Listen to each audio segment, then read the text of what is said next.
According to psychology, people who go silent when upset are not trying to be cold or manipulative. They're responding to emotional overwhelm in the only way that has ever felt safe to them. When some people are hurt, disappointed, or emotionally triggered, they don't argue or explain themselves. They withdraw. They stop talking. Their energy changes. To others, this silence can feel confusing or even painful. But psychology shows that this reaction is usually rooted in past experiences, emotional conditioning, and nervous system responses rather than a lack of care. For many people, going silent started early in life. They learned often as children that expressing emotions didn't lead to comfort or resolution. When they spoke up, they might have been ignored, dismissed, or told they were overreacting. In some cases, opening up caused conflict to escalate instead of getting resolved.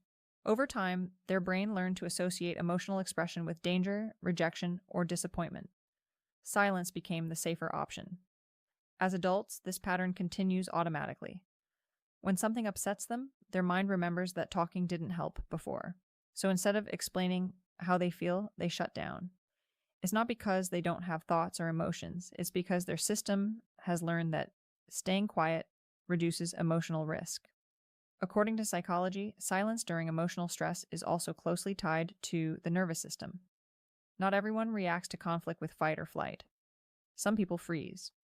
When this happens, the body becomes tense, the mind feels blank, and finding words feels impossible.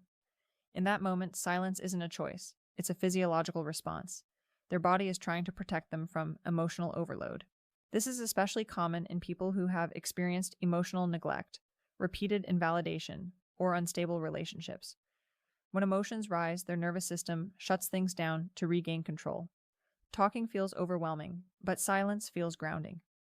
People who go silent when upset are often very aware of how powerful words can be. They know that when emotions are intense, things can be said that can't be taken back. Rather than risk saying something hurtful or damaging, they choose to say nothing at all. Silence becomes a form of self-control. In their mind, staying quiet is better than causing irreversible harm. Many of these individuals also grew up being expected to stay calm and composed. They were often the easy one, the peacemaker, or the emotionally mature child. There wasn't space for them to express frustration or sadness, so they learned to handle everything internally. As adults, they still default to this coping style, believing that managing emotions alone is safer than sharing them. Another key reason people go silent is a lack of trust that they'll be understood. Past attempts to explain themselves may have led to misunderstanding, judgment, or dismissal. Over time, they develop the belief that explaining their feelings is pointless. Silence protects them from the disappointment of not being heard. There's also a deep fear of being a burden. Many people who shut down emotionally believe their feelings are too heavy or inconvenient for others. They worry about creating drama or pushing people away. So instead of expressing hurt, they suppress it, convincing themselves that staying quiet is the kinder choice. Psychology also shows that silence gives a sense of control. When emotions feel chaotic, withdrawing creates structure. It allows time to music, process thoughts, calm intense feelings, and regain emotional balance.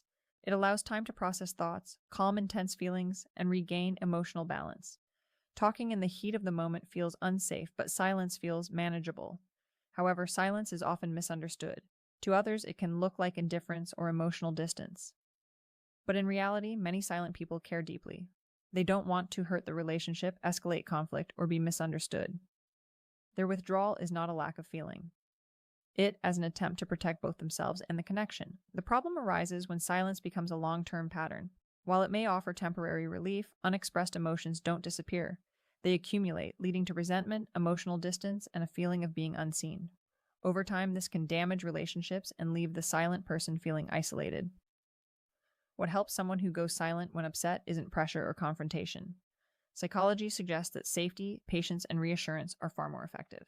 Giving them time, respecting their need for space, and letting them know they can talk when they're ready creates the conditions for healthy communication. In the end, according to psychology, people who go silent when upset aren't cold or uncaring. Their silence is often a learned survival response. It's not the absence of emotion. It as the result of feeling too much and not knowing how to express it safely.